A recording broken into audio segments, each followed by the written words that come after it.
በስመ አብ ወወልድ ወመንፈስ ቅዱስ አሐዱ አምላክ አሜን። ሕማማት ክፍል 10 ክርስቶስ የእግዚአብሔር ልጅ። ጌታችን ወደ ሰጠው ምላሽ ከመሄዳችን በፊት በሸንጎ ትክክለኛ አካሄድ የእግዚአብሔር ልጅ ነኝ እና ክርስቶስ ወይም መሲህ ነኝ ለሚል አካል ምን ሊደረግ እንደሚገባ እንመልከት። እንደ አይሁድ ሸንጎ አባላት መሲህ በሚነሳበት ጊዜ በእርግጥ ያ ሰው በነቢያት የተነገረለት እውነተኛ መሲህ ስለመሆኑ ወይም ሐሳዊ መሲህ ስለመሆኑ የማጣራት ሂደትን እንደ መጽሐፍ ታዋቂነታቸው ማከናወን ይገባቸዋል። ክርስቶስ መምጣቱ አስቀድሞ በነቢያት መጽሐፍት የተነገሩትን ትንቢቶች በማገናዘብ ክርስቶስ ነኝ ብሎ የሚነሳውን ሰው ማንነት ከቀደመው ትንቢቶች ጋር በማመሳከር ነህ ወይም አይደለህም ብሎ መወሰን የሸንጎ ድርሻ ነው። ስለ እውነተኛው ክርስቶስ ማንነት በመጽሐፍ የተጻፉ ግልጽ መስፈርቶች አሉ። የመጀመሪያው ራሳቸው ሊቃነ ካህናቱ ሲናገሩት የነበረው መስፈርት በቤተልሔም መወለድ አለበት የሚል ነው። ንጉሥ ሄሮድስ የካህናትንም አለቆች የሕዝብንም ጻፎች ሁሉ ሰብስቦ ክርስቶስ ወዴት እንደሚወለድ ጠየቃቸው። እነርሱም አንቺ ቤተልሔም የይሁዳ ምድር የይሁዳ ገዢዎች ከቶ አታንሽም፣ ሕዝቤን የሚጠብቅ መስፍን ካንቺ ይወጣልና ተብሎ በነቢይ እንዲህ ተጽፏልና በይሁዳ ቤተልሔም ነው አሉት ይላል የማቴዎስ ወንጌል ምዕራፍ 2 ቁጥር 5 ላይ። በዚህ መሰረት ጌታችን እናቱ ለሕዝብ ቆጠራ ከዮሴፍ ጋር ወደ ይሁዳ በሄደችበት ሌሊት በቤተልሔም ግርግም ውስጥ በመወለዱ የመጀመሪያው የመሲህነትን ማስረጃ አሳይቷል። ይህንን እውነታ አንዳንዶች ሲያውቁ፣ ብዙሃኑ ሊቃነ ካህናት ግን ጌታ በገሊላ ናዝሬት ስላደገና የናዝሬቱ ኢየሱስ ተብሎ ይጠራ ስለነበረ ክርስቶስ በውኑ ከገሊላ ይመጣልን? ክርስቶስ ከዳዊት ዘር ዳዊትም ከነበረባት መንደር ከቤተልሔም እንደሚመጣ መጽሐፍት አላለምን? ብለው ክርክር ያነሱ ነበረ። የዮሐንስ ወንጌል ምዕራፍ 7 ቁጥር 41-42 ላይ። ናትናኤል ለሐዋርያነት በተጠራበት ጊዜም ጓደኛው ፊልጶስ ነቢያት ስለ እርሱ የተናገሩትን የናዝሬቱን ኢየሱስ አግኝተነዋል ብሎ ሲነግረው ከናዝሬት መልካም ነገር ይወጣልን ብሎ የጠየቀውም ኦሪትን በመማሩ ምክንያት በነቢያት ክርስቶስ ይነሳል የተባለው ከይሁዳ ቤተልሔም እንጂ ከገሊላ ናዝሬት እንዳልሆነ ስለሚያውቅ ነበረ። የዮሐንስ ወንጌል ምዕራፍ 1 ቁጥር 41 ላይ። ይህንን አይተን ጌታችን ከገሊላ ናዝሬት የናዝሬቱ ኢየሱስ ተብሎ እስከመጣ ድረስ ትንቢቱን የሚያውቁ አይሁድ ባቀበሉበት እውነት አላቸው እንዳንል የሰብአ ሰገልን ምስክርነት ሰምተዋል። በዚያ ላይ ስለ መሲሁ በተነገሩት ትንቢቶች ከቤተልሔም ይወለዳል ተብሎ ቢጻፍም መሲሁ ወይም ናዝራዊ ይባላል የሚልም ትንቢት ነበረ። ስለዚህ ጌታችን ከቤተልሔም ይወጣል እንደተባለለት በቤተልሔም ተወለደ። በነቢያት ናዝራዊ ይባላል የተባለ ይፈጸም ዘንድ ናዝሬት ወደምትባል ከተማ መጥቶ ኖረ ተብሎም ተጽፏል። የማቴዎስ ወንጌል ምዕራፍ 2 ቁጥር 23 ላይ። ሌላው የመሲህነት ማስረጃ ከድንግል መወለድ ነው። እነሆ ድንግል ትጸንሳለች፣ ወንድ ልጅም ትወልዳለች፣ ስሙንም አማኑኤል ብላ ትጠራዋለች ተብሎ መሲሁ በድንግልና እንደሚወለድ ትንቢት ተናግሯል። ኢሳይያስ 7:14። ጌታችን የተወለደው በቅዱስ ገብርኤል ብስራት ያለ ወንድ ዘር በግብረ መንፈስ ቅዱስ ከጸነሰች ድንግል ነው። ይህንን ሊቃነ ካህናቱ እንኳን ሊያምኑበት ለመስማትም ይከብዳቸዋል። ለቀያፋ ጌታ በድንግልና መጸነሱ አሳፋሪ አሉባልታ ነው። በገብርኤል ዘንድ ግን ልደቱ ክብርን የተሞላ ነው እንዳለ ቅዱስ ኤፍሬም። ከዚህ በተጨማሪ መሲሁ ከይሁዳ ነገድ ዳዊት ቤት መወለድ አለበት። መዝሙር 131 ቁጥር 11። ከመምጣቱ በፊት ከፊቱ መንገድ ጠራጊ አዋጅ ነጋሪ ማስቀደም። ትንቢተ ሚልክያስ ምዕራፍ 3 ቁጥር 1። በገሊላ ማስተማር። ትንቢተ ኢሳይያስ ምዕራፍ 9 ቁጥር 1። ልዩ ልዩ ተአምራትን መፈጸም። በአህያ ላይ ሆኖ ወደ ኢየሩሳሌም መግባት አለበት። ትንቢተ ዘካርያስ ምዕራፍ 9 ቁጥር 9። በእነዚህ መስፈርቶች ቢታይ ጌታችን ኢየሱስ ክርስቶስም የዳዊትን ልጅ ነውና ከይሁዳ ነገድ ነው። የማቴዎስ ወንጌል ምዕራፍ 1 ቁጥር 1፣ ሉቃስ 3 ቁጥር 30። ከእርሱ ቀድሞ መጥምቁ ዮሐንስ መንገድ ጠራጊ ሆኖ የተነሳ ሲሆን ጌታችን ማስተማሩንም የጀመረው በገሊላ ነበረ። የማቴዎስ ወንጌል ምዕራፍ 3 ቁጥር 3፣ የማቴዎስ ወንጌል ምዕራፍ 4 ቁጥር 12። ሌሎቹ የመሲህነት ምስክሮች ሊቆጠሩ የማይችሉት ተአምራቱ ሲሆን የ3 ዓመት አገልግሎቱንም በአህያ ላይ ሆኖ ወደ ኢየሩሳሌም በመግባት አጠናቋል። የሉቃስ ወንጌል ምዕራፍ 7 ቁጥር 22። የአይሁድ ሸንጎ እውነተኛ የፍትህ ሸንጎ ቢሆን ኖሮ ይህንን በመግለጥ የሚታይ እውነት ማየት በተቻለ ነበረ። እነርሱ ግን የሚያዩትን መሲህ መቀበል አልፈለጉም። ራሳቸው በሕሊናቸው ውስጥ የሐሳባቸው ፈጠራ የሆነ ሌላ መሲህ ወልደው ነበረ። ስለዚህ እነርሱ በሕሊናቸው ከሳሉትና እንዲመጣ ከፈለጉት መሲህ ጋር አልገጥም ስላላቸው ሊቀበሉት አልወደዱም። ሁለተኛው ነገር የእግዚአብሔር ልጅ ነኝ የሚልን ሰው ሸንጎ ሊያስተናግድበት የሚገባው አግባብ ነው። በዚህ ጉዳይ 3 የምርመራ ሂደቶች ሲከናወኑ ይገባቸዋል። የመጀመሪያው አይሁድ የሚቀበሏቸው የኦሪት መጻሕፍት መሠረት እግዚአብሔር ልጅ አለው ወይ የሚለውን መመርመርና በእነርሱ ዘንድ እንግዳ የሆነውን የምስጢረ ሥላሴ ትምህርት በሚገባ መመዘን ነው። ሁለተኛው ደግሞ የእግዚአብሔር ልጅ በመኖሩ ከተስማሙ በኋላ የእግዚአብሔር ልጅ ሰው ሊሆን ይችላል ወይ የሚለው ነው። ሦስተኛው ጥያቄ ክርስቶስ የተባለው የናዝሬቱ ኢየሱስ የእግዚአብሔር ልጅ ነኝ ወይ የእግዚአብሔር ልጅ ነው ወይ የሚለውን መመርመር ነው። የእግዚአብሔር ልጅ የሚለውን ሐሳብ በቅን ሕሊና ቢመረምሩ ኖሮ አይሁድ እጅግ ብዙ ማስረጃዎችን ከሚያምኑባቸው መጻሕፍት ላይ ያገኙ ነበረ። እግዚአብሔር አለኝ አንተ ልጄ ነህ፣ እኔ ዛሬ ወለድሁህ። መዝሙር ቁጥር 2:7። ከአጥቢያ ኮከብ አስቀድሞ ከሆዱ ወለድሁህ። እንደ መልከ ጼዴቅ ሥርዓት አንተ ለዘላለም ካህን ነህ። መዝሙር 109 ቁጥር 3። ቀላያት ገና ሳይኖሩ እኔ ተወለድሁ፣ የውሃ ምንጮች ገና ሳይፈልቁ፣ ተራሮች ገና ሳይመሰረቱ ከኮረብቶች በፊት እኔ ተወለድሁ። ምሳሌ ምዕራፍ 8 ከቁጥር 24 ጀምሮ የሚሉት ቃላት ስለ እግዚአብሔር ልጅ ያስረዳሉ። የእግዚአብሔር ልጅ ሰው ሆኖ እንደሚመጣ ደግሞ ሕፃን ተወልዶልናል፣ ወንድ ልጅም ተሰጥቶናል፣ አለቅነትም በጫንቃው ላይ ነው፣ ስሙም ድንቅ መካር፣ ኃያል አምላክ፣ የሰላም አለቃ፣ የዘላለም አባት ተብሎ ይጠራል ተብሎ ስለ አምላክ መወለድ ተጽፏል። ትንቢተ ኢሳይያስ ምዕራፍ 9 ቁጥር 7። የካህናት አለቆችና ጸሐፍት ፈሪሳውያን የእግዚአብሔር ልጅ ስለሚለው ጉዳይ በቅንነት መጻሕፍትን መመርመር አልፈለጉም። ቅዱስ ጳውሎስ በኢየሩሳሌም የሚኖሩ ሰዎችና አለቆቻቸው እርሱንና በየሰንበቱ የሚነበቡትን የነቢያትን ድምፆች ስላላወቁ በፍርዳቸውን ፈጽመዋል እንዳለ የተናገራቸው የመሲሁ ገዳዮች ሆኑ። የሐዋርያት ሥራ ምዕራፍ 10 ቁጥር 29። ለነቢያት አስቀድሞ ተገልጦላቸው የጻፉትን የአምላክ ሰው መሆን ነገር ከአይሁድ ሸንጎ መካከል ሊያውም የፈቀደ አልነበረም። ነቢዩ ኢሳይያስ ይህን አስቀድሞ አውቆ የሰማነውን ነገር ማን አምኗል? የእግዚአብሔርስ ክንድ ለማን ተገልጧል? ብሎ እግዚአብሔር ዓለምን ለማዳን የሰደደውን ክንዱን ከሊቀ ካህናቱ ጀምሮ የሚቀበለው እንደሌለ ተናግሯል። ትንቢተ ኢሳይያስ ምዕራፍ 53 ቁጥር 1። የካህናት አለቆችና ፈሪሳውያን ሕግ አዋቂዎች ቢሆኑም በዚህ ጠባያቸው ግን ከኢትዮጵያዊው ጃንደረባ እንኳን ያነሱ ነበሩ።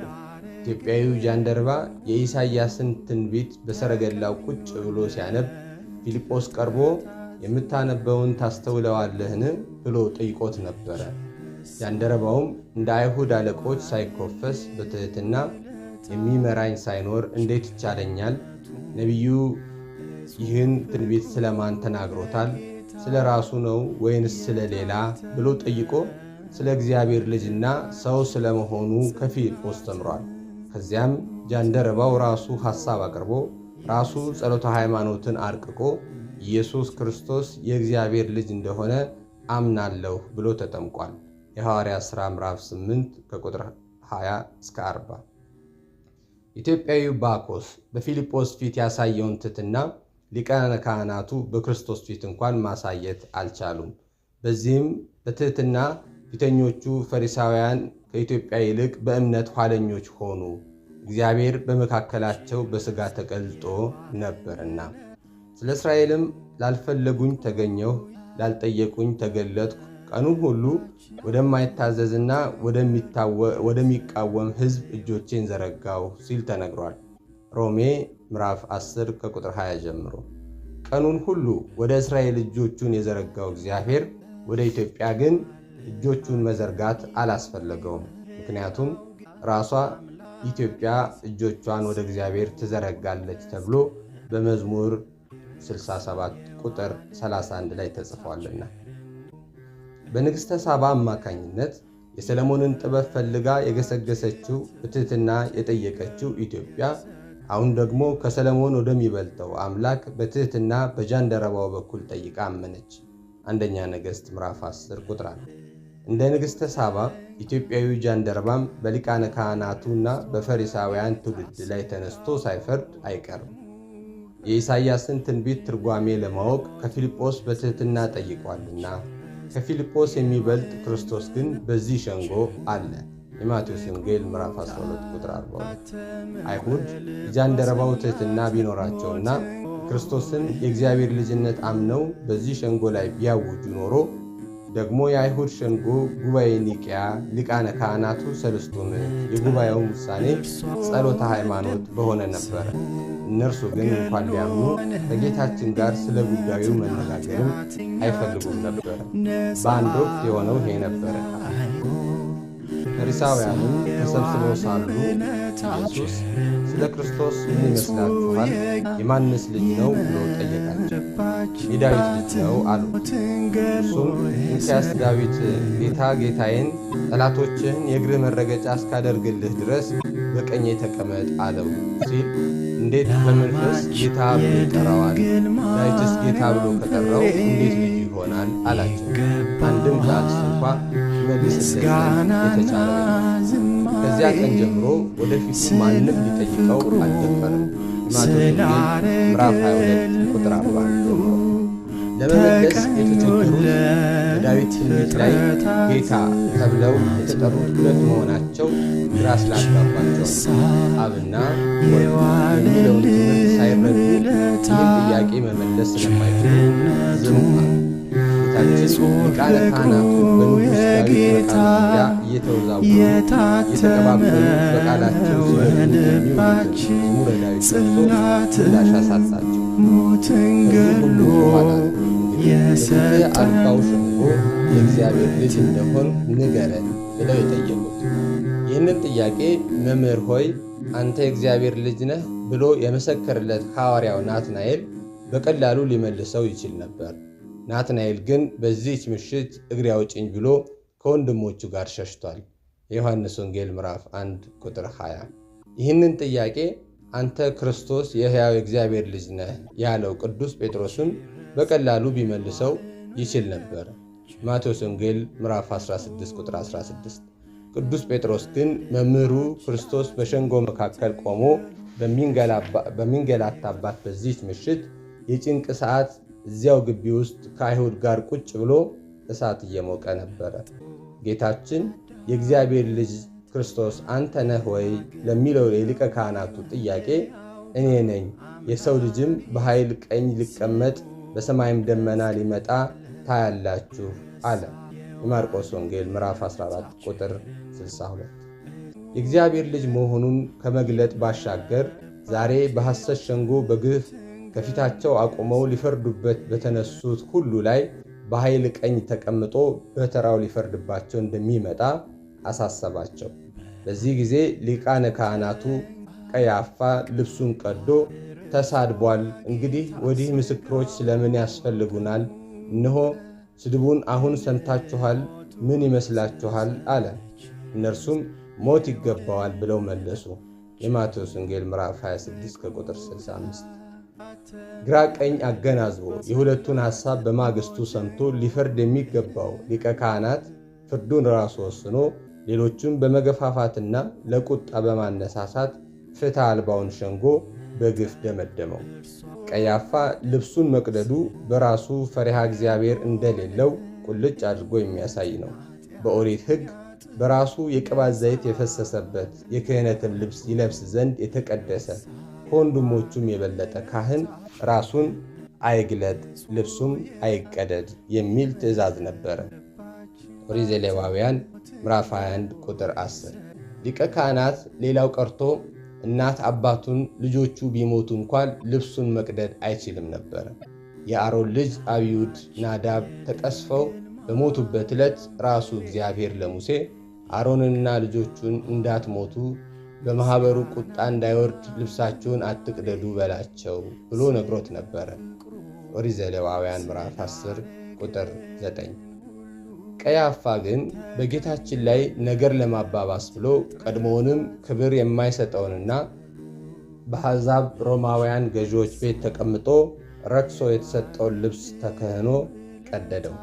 በዚህ ድርጊቱ የእርሱ ሊቀ ካህንነት እንዳበቃለትም መሰከረ። የኦሪቱ ሊቀ ካህናት በአዲስ ኪዳኑ ሊቀ ካህናት በኢየሱስ ክርስቶስ ፊት ልብሱን በመቅደድ አገልግሎቱ እንዳበቃ በተግባር አሳየ። ቀያፋ ልብሱን ቀዶ የኦሪት ክህነቱ አለፈች ብሎ እንዳሳየ፣ በማግስቱ ደግሞ የሚያገለግልበት ቤተ መቅደስ በተራው መጋረጃው ተቀዶ የመቅደስነት ክብሩ እንዳበቃ በራሱ አሳይቷል። የማቴዎስ ወንጌል ምዕራፍ 27 ቁጥር 51። ብርድ የማይችለው አለት። ቅዱስ ጴጥሮስ በዮሐንስ ረዳትነት ወደ ሊቀ ካህናቱ ግቢ ቢገባም ወደ ሸንጎ ግን ዘልቆ አልገባም ነበር። የነገሩን ፍጻሜ ያይ ዘንድ ወደ ውስጥ ገብቶ ከሎሌዎቹ ጋር ተቀምጦ እሳት ይሞቅ ነበር ተብሎ በማርቆስ ወንጌል ምዕራፍ 14 ቁጥር 54። በመምህሩ ክርስቶስ በሰንሰለት ታስሮ እየተጎተተ በካህናት አለቆችና በፈሪሳውያን ተከቦ ሲንገላታ ተማሪው ጴጥሮስ ከብርድ ራሱን ለመከላከል ከሎሌዎቹ ጋር እሳት እየሞቀ ነው። ወደ ወህኒም ወደ ሞትም ከአንተ ጋር ለመሄድ የተዘጋጀሁ ነኝ ብሎ የነበረው ጴጥሮስ በዚያች ምሽት ግን የሄደው ከጌታ ጋር ሳይሆን ከሊቃነ ካህናት ሎሌዎች ጋር ነበረ።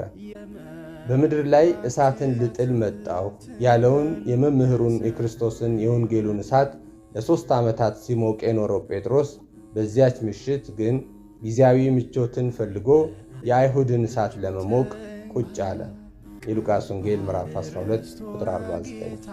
መቼም በሕይወታችን ውስጥ ከእግዚአብሔር ጋር የምንጣላው በሥጋዊ ደስታችን ስንል በምንጠጋቸው አንዳንድ እሳቶች ምክንያት ነው። አይነቱ ይለያይ እንጂ እያንዳንዳችን ደስታን ፍለጋ ከእግዚአብሔር ርቀን የምንጠጋው የየራሳችን አንድ እሳት አለን። ጴጥሮስም ያደረገው ይህንን ነበር። ጴጥሮስ በዚያ ጨለማ ወደ እሳቱ በመጠጋቱ የእሳቱ ብርሃን ፊቱ በደንብ እንዲታይ አደረገበት። ለምቾት የተጠጋው እሳት አጋለጠው። በብርሃኑ በኩል ተቀምጦ ሳለ አንዲት ገረድ አየችውና ትኩር ብላ ይህ ከእርሱ ጋር የነበረ ሰው አይደለምን? አለች። የሉቃስ ወንጌል ምዕራፍ 22 ቁጥር 56። ልብ አድርጉ። የጴጥሮስ እምነት የተፈተነው በሴት ነበር። 2 ጊዜም የተፍረከረከው ሰይፍ ባልታጠቁ ጉልበት በሌላቸው ሴቶች ነበር።